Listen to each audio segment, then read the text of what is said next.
Olá, pessoas! Antes de mais nada, é preciso dizer às senhoras, aos senhores que é um prazer inenarrável estar aqui na presença de todos vocês. No vídeo de hoje, a gente vai ver como é que se faz um texto dissertativo argumentativo clássico, ou seja, aquele que não é padrão Enem. Então, bora lá!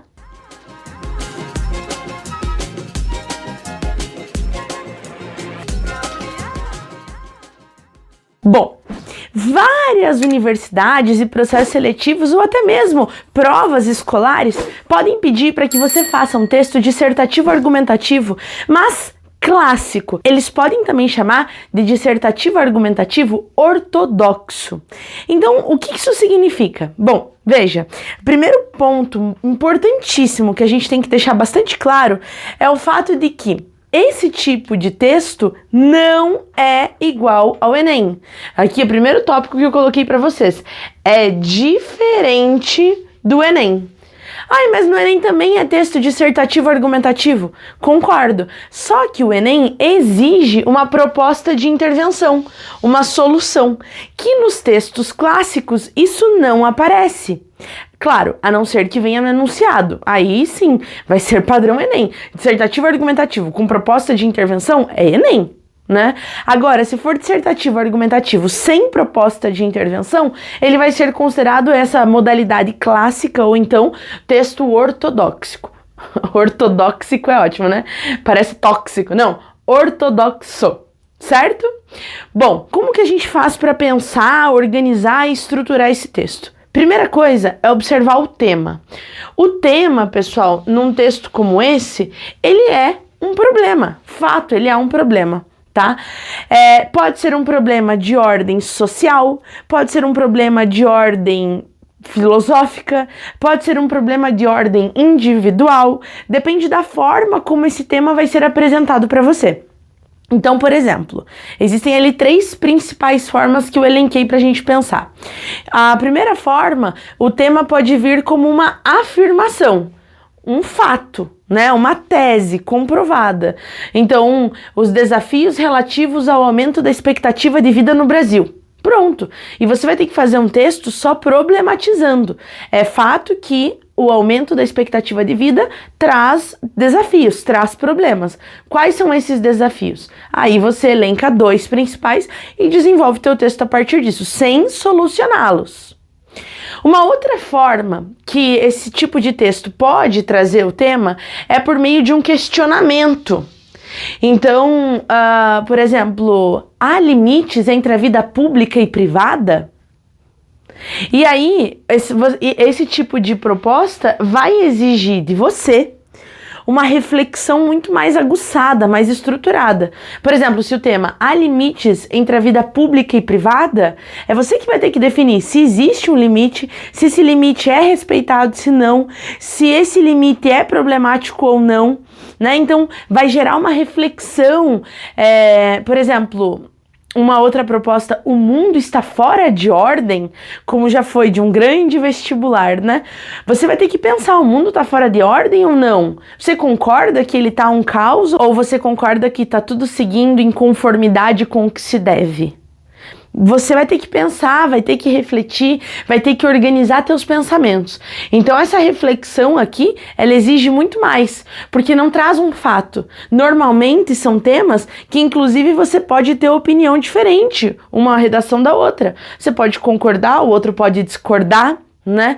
E aí isso gera um posicionamento diverso que não tem problema, desde que você consiga sustentar a sua opinião, sustentar seu ponto de vista, tá? Então ele polariza a favor ou contra. Além disso, o tema ele pode trazer uma interlocução. Lembrando que a interlocução, por exemplo, vem normalmente com a expressão você. Você acredita tal coisa? Você pensa que tal coisa? Você defende tal atitude? Esse você, ele tá te chamando para perto, né? O texto se torna muito mais pessoal. O que isso significa? Você vai ter que se posicionar de maneira mais evidente, de uma maneira individual, de uma forma individual. Então, por exemplo, nesse tipo de caso, é aceitável, é coerente, já que o tema pede isso, que você use, por exemplo, uma primeira pessoa do singular. Acredito, penso, defendo que, né? Então, o teu ponto de vista é em primeira pessoa, por isso que fica uma pessoalidade maior.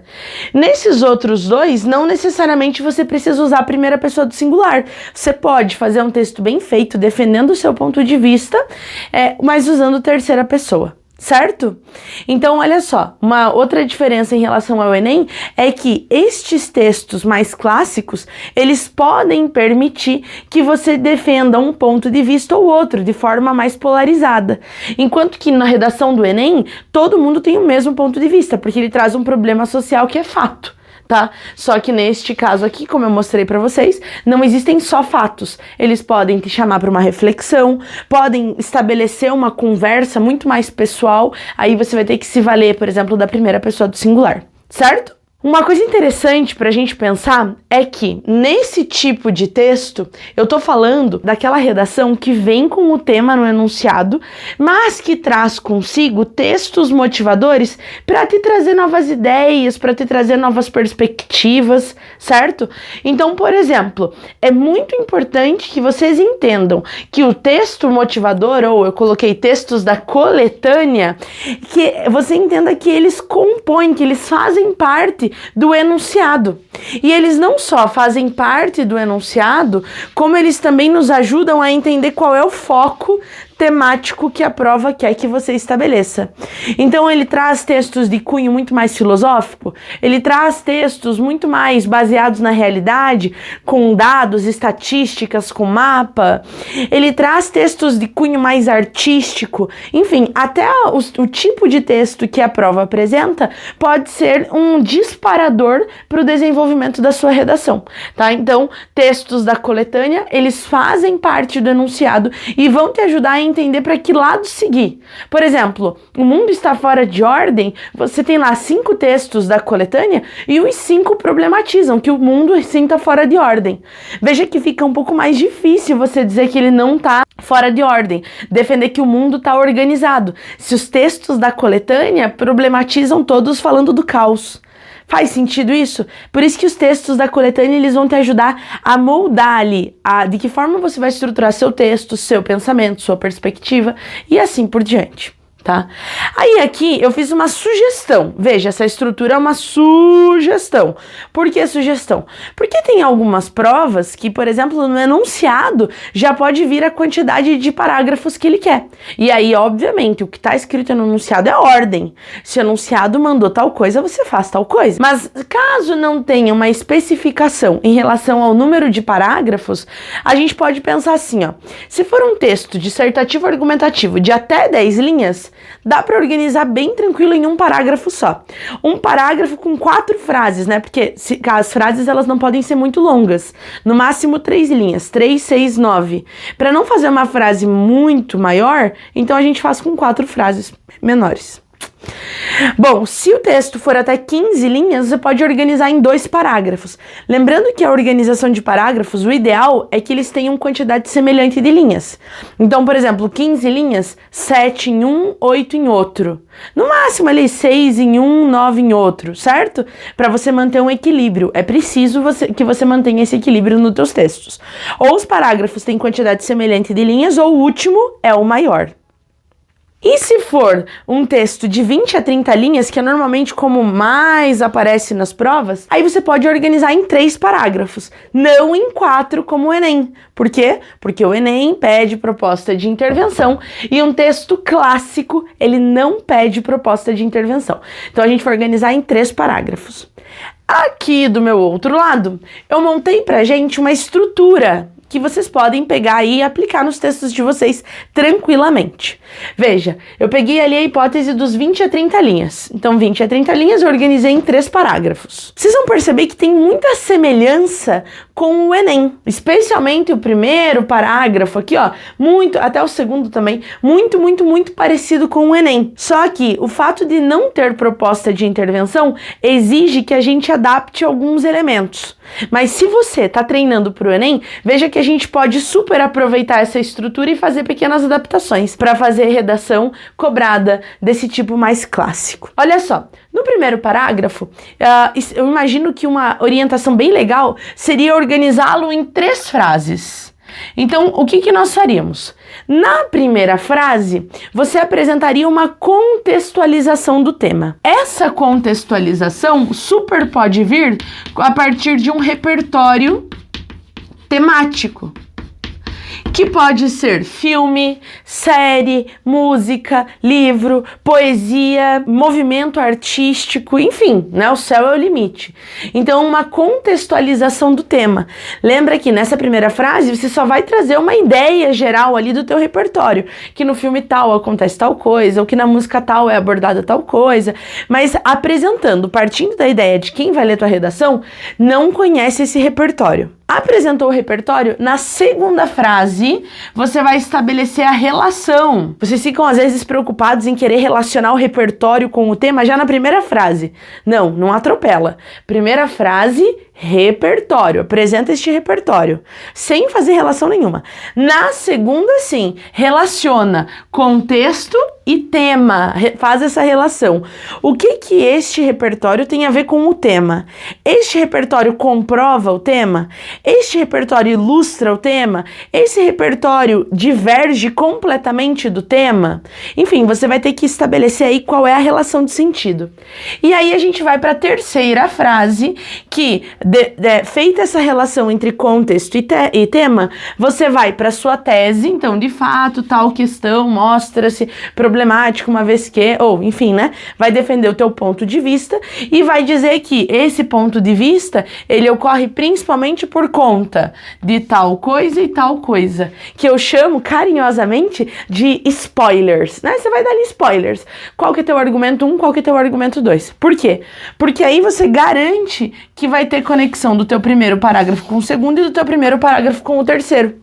Eu consigo ver que a sua tese é sustentada por 2 argumentos que foram apresentados previamente no primeiro parágrafo.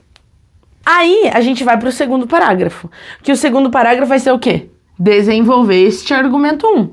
Olha só a organização que eu sugeri para vocês. Na primeira frase, retoma esse argumento 1, apresenta de novo esse argumento 1 com outras palavras, de uma maneira um pouco mais estruturada. Aí, na segunda frase, traz um exemplo prático na vida real que eu consigo observar esse argumento aqui comprovado a partir desse acontecimento. Na terceira frase, ó, parecidíssimo com o Enem, repertório legitimado, traz uma informação externa que seja capaz de sustentar a tua argumentação. Pode ser um contexto histórico, pode ser um filósofo, pode ser um sociólogo, pode ser uma pesquisa, não sei. Vai depender. Dificilmente, tá? Cuidado só para não confundir. Você não consegue sustentar um argumento com um repertório temático. Uma música, por exemplo, não comprova um argumento. Mas uma escola literária, por exemplo, pode ser que comprove seu argumento, dependendo de qual o argumento for, tá? Trouxe o repertório legitimado, você nunca pode terminar um parágrafo com o teu repertório. Aí mais uma frase para fazer uma relação entre este repertório, este argumento e a sua tese. É o momento onde você vai costurar os 3 elementos: repertório, argumento e tese. Tá? Feito o segundo parágrafo, aí você vai desenvolver o argumento 2 no terceiro parágrafo. Mesma coisa, ó, apresenta o argumento 2, traz um exemplo prático que possa ilustrar esse argumento 2, traz um repertório legitimado que seja capaz de comprovar este argumento 2 e faz a relação entre repertório, argumento e tese de novo. Ai, vai ficar meio repetitivo. Tenta usar sinônimo. Só não tenha medo de repetir as palavras mais importantes do tema, tá? Pode repetir uma vez no primeiro parágrafo, uma vez no segundo e uma vez no terceiro sem problema algum. As palavras do tema são super importantes, que sejam retomadas retomadas ali ao longo do teu texto em todos os parágrafos. E aí, como é que eu faço para terminar o texto? É aí que tá o jump do cat.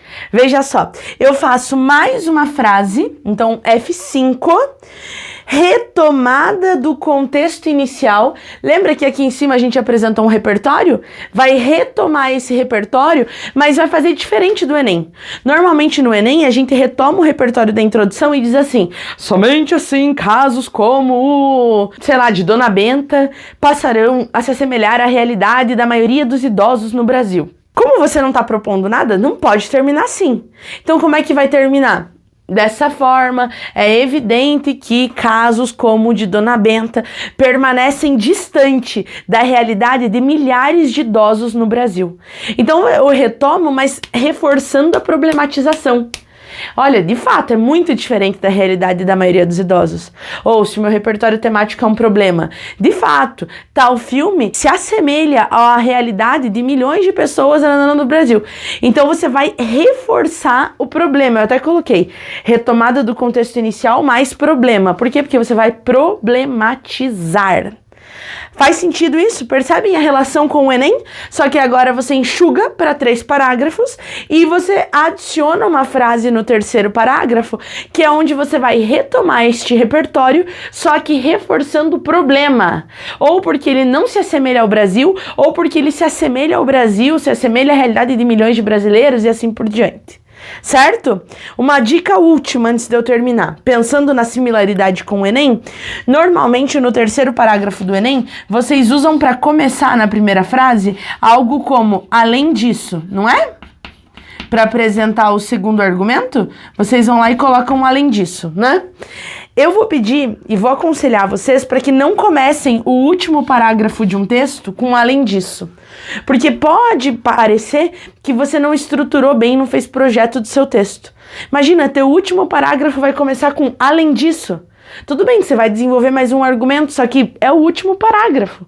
Então a gente podia começar com outra perspectiva, ou outro fato é, outro fato é, e aí segue. Para não começar com além disso e parecer que você não fez planejamento adequado do seu texto. Certo? Muito, muito parecidão com o Enem, só que sem a proposta de intervenção e dependendo do tema, você pode ainda defender um ponto de vista ou outro. Detalhe, esse tipo de estrutura não vale para as redações que o texto não é motivador, o texto é base, tá? Quando o texto é base, a estrutura é outra. Aqui, você tem textos motivadores e um tema que vai te inspirar a escrever. Então, nesse tema, aí sim, você pode desenvolver desse jeito. Pessoas, fez sentido isso para vocês? Escreve aqui nos comentários se ficou alguma dúvida, se surgiu alguma ideia, conta pra mim. Esse tipo de estrutura é muito, muito, muito cobrado nos vestibulares de universidades particulares e até algumas públicas. Por exemplo, a FUVEST, que cobra esse estilo de texto também, tá? Bom, não esquece de curtir, de comentar, já falei, né? De se inscrever no canal, claro, compartilhar essas aulas, porque isso ajuda demais o nosso trabalho, certo? Ó, um grande beijo e tchauzinho!